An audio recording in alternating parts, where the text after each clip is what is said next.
à l'ère du numérique. J'aborderai le sujet sous l'aspect exigence éducative de la conscience morale face à l'abrutissement numérique. Dans une première partie, j'énoncerai les constats sociétaux et l'étiologie des problématiques.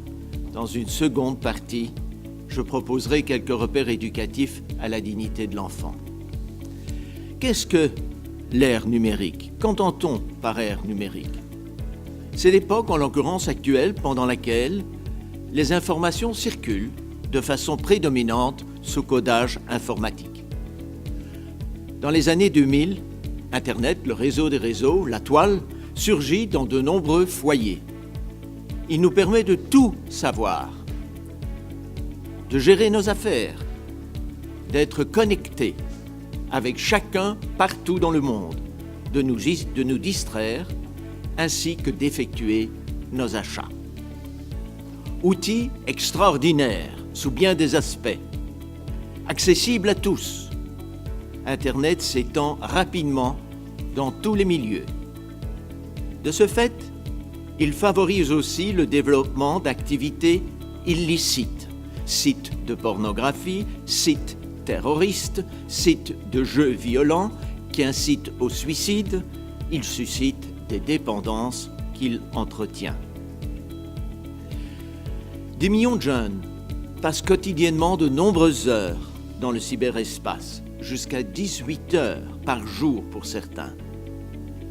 À la simple question dans mon auditoire, quand je donne cours, avez-vous senti vibrer votre smartphone, votre iPhone, votre téléphone portable, alors qu'il n'a pas sonné?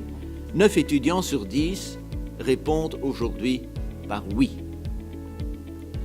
95% d'entre eux dorment avec leur portable à portée de main. Sans le dire, beaucoup d'entre eux sont déjà pourvus d'implants sous-cutanés à visée utilitaire. La technique leur colle à la peau, au sens littéral du terme. L'hybridation psychique par addiction aux écrans est déjà une réalité.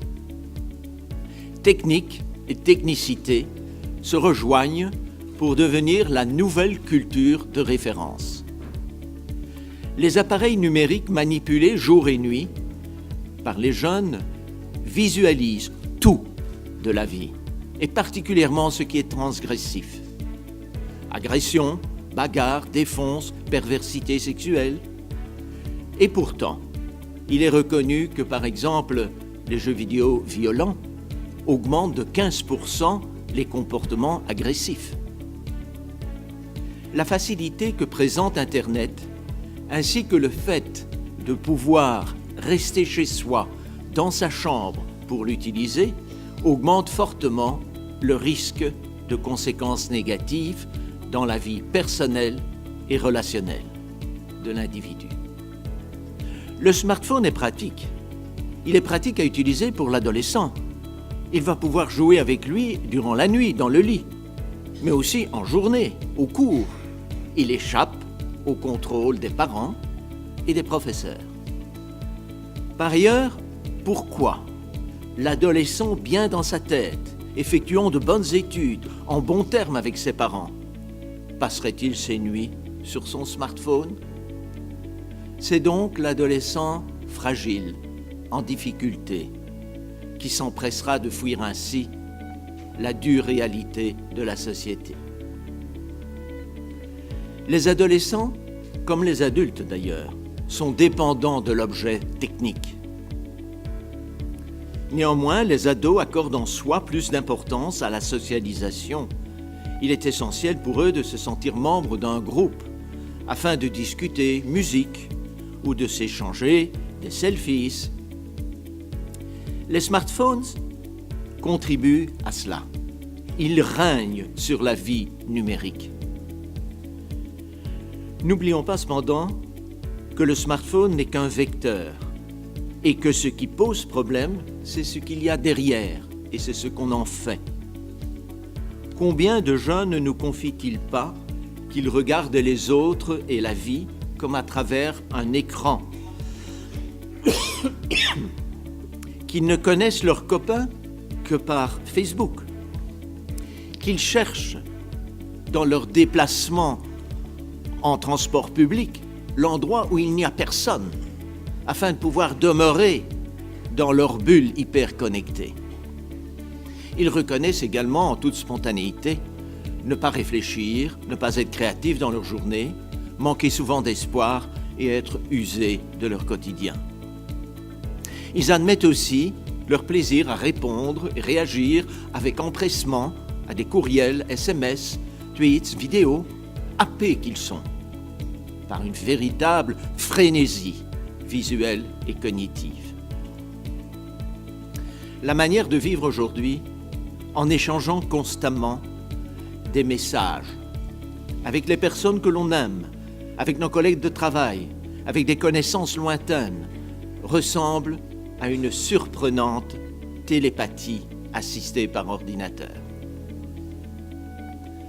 En reprenant Alexandre Lacroix dans son livre « Ce qui nous relie », la conscience n'est plus conçue comme une entité invisible ni une forteresse, mais comme un nœud dans un filet, une maille dans un réseau. C'est que désormais, on ne peut presque plus rien penser ni ressentir dans la solitude. Nos flux de conscience sont en permanence traversés, désorientés par des messages venus du dehors, et nous-mêmes, nous en émettons sans cesse. Nous sommes passés de la modernité à la web-modernité. Et les repères avec lesquels nous avons grandi sont devenus caducs. Hier, la modernité séparait le sujet et l'objet. Aujourd'hui, la modernité connecte le sujet et l'objet. Hier, solitude passagère, aujourd'hui, interaction permanente. Hier, opposition nature-culture, aujourd'hui, nature artificialisée. Hier, conscience autonome, aujourd'hui, conscience synchronisée. Hier, outil technique manié par l'humain, aujourd'hui, milieu technique englobant l'humain. Hier, rencontre aléatoire, aujourd'hui, rencontre optimisée et contractualisée. Hier, inviolabilité du corps, du citoyen, aujourd'hui, quantified self, enregistrement et suivi des données biomédicales. Hier, séparation savoir, aujourd'hui, transdisciplinarité. Ce qui est plus qu'essentiel, voire terrifiant dans cette situation, c'est le moteur de l'envahissement des consciences. Du côté des sociétés productrices, c'est le pur intérêt, totalement dépourvu d'autre morale que celle du profit. Le résultat est le conditionnement dès l'enfance, dans le seul but de créer des consommateurs inconditionnels, dépourvus de sens critique, pour qu'ils aient comme réaction automatique d'acheter tout produit qu'on leur présente. Les producteurs créent des produits destinés à des enfants de plus en plus jeunes. Et bientôt, on proposera, sous des prétextes qui paraîtront sensés, des programmes destinés aux femmes enceintes pour conditionner les enfants in utero. Du côté des acheteurs, la morale développée est uniquement celle de la jouissance immédiate. Or, c'est dans l'enfance, l'adolescence, la jeunesse que se développe la conscience morale, la maturité globale du caractère de l'être humain, bref sa personnalité, exigeant des repères et copiant des modèles. L'hyperconnexion numérique laisse-t-elle encore aux jeunes, et nous pourrions dire à nous tous, le temps et le silence indispensables à la formation harmonieuse de la conscience morale? Quelques repères éducatifs. Vivre pour l'être humain a toujours été et est de déployer un art de vivre. C'est rechercher et faire sien ce qui est vrai, ce qui est bien, ce qui est beau. C'est porter un jugement moral qui dirige les conduites et leur confère ce que nous appelons la dignité. La dignité, c'est l'acceptabilité de soi devant les autres et devant soi-même. C'est intérioriser la limite entre le respect de soi et des autres, d'une part, et la transgression sans limite, d'autre part. Tout en ne coupant pas les enfants du monde dans lequel ils vivent, il convient de les éduquer de façon critique vis-à-vis de l'utilisation des réseaux sociaux et de leur contenu. Il y a un réel danger de dissipation. Cette intempérance de l'hyperconnexion risque de ne plus faire employer l'intelligence pour notre réflexion, ni notre volonté pour orienter nos choix. Tout ceci compromet également le recueillement, la prière, la présence de Dieu. Nous devenons des abrutis. Internet nous procure, certes, plus de choix, mais en même temps, son attrait est tel qu'il nous fait aimer la captivité dans laquelle il nous plonge. Ainsi que l'exprime Nan Cordier, le téléphone portable est une façon de vivre ensemble, séparés. Il me semble ainsi impérieux d'amener nos enfants à cette réflexion en les invitant à travailler leur rapport à l'objet. Le smartphone est-il pour eux un moyen de rompre une solitude parce qu'ils ne trouvent pas dans leur entourage immédiat des personnes avec qui échanger? Dissimule-t-il une crainte d'aller vers les autres? Quels sont les rapports personnels et réels avec leurs parents, leurs amis, leurs frères et sœurs? Ceci étant pourtant indispensable à l'éducation de l'affectivité. Ont-ils d'autres centres d'intérêt, comme la culture, la lecture, l'engagement social, le sport? Mettent-ils les mains dans le cambouis pour jardiner, pour coudre, pour cuisiner? Il me paraît également essentiel de les former à la conscience du bien et du mal, de les initier à la force d'âme ainsi qu'à la maîtrise de soi, et de les rendre prudents devant l'opposé en nous préoccupant de leur environnement moral, de leur formation intellectuelle, de leur accompagnement spirituel, ainsi que de leurs engagements sociaux. Selon Jacques Grandmaison, dans son ouvrage « Une spiritualité laïque au quotidien », traiter de la conscience morale consiste en réalité à aborder la nature même de la vie morale, en son point central, la décision, c'est-à-dire le choix que fait une personne de s'engager au travers d'un acte qu'elle assume de manière à pouvoir en rendre compte devant elle-même, comme devant autrui et devant Dieu si elle est croyante.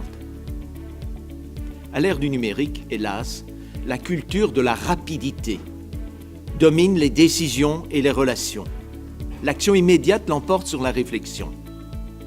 L'hyperconnexion technique ne fait-elle pas oublier la vraie connexion, celle qui nous relie dans le silence, dans l'absence de mots, d'images, de sons, d'informations, de distractions, à notre être, à notre cœur, à l'autre, au tout autre, à Dieu?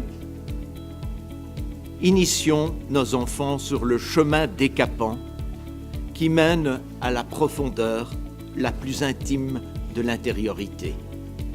Dénonçons cette culture du profit à outrance.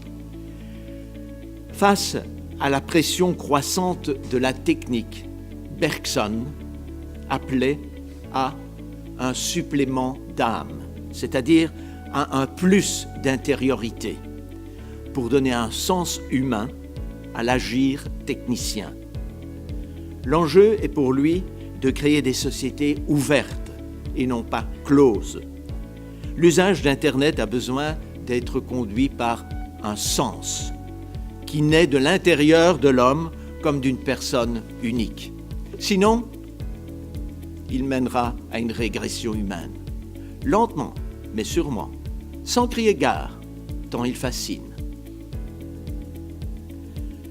Tout en reconnaissant l'ère numérique comme un fait, une réalité actuelle, avec ses inconvénients certes, mais aussi ses avantages, Et afin de respecter et de développer la dignité de l'enfant, une éducation critique vis-à-vis de l'utilisation des réseaux et des contenus qu'ils véhiculent s'impose comme outil majeur, ainsi qu'une initiation au silence, afin d'entendre, selon Newman, la voix de Dieu, et une initiation au temps partagé avec autrui, émerveillé par la nature et par l'autre.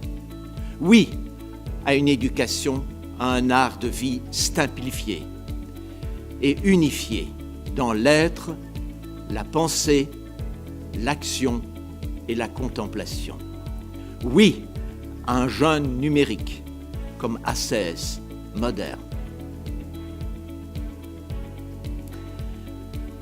En plein travail des champs, 2 paysans ont posé leurs outils pour se mettre en prière avec simplicité, tandis qu'on devine l'Angélus sonner au clocher lointain. Tableau de Jean-François Millet, l'Angélus, peint entre 1857 et 1859. Merci.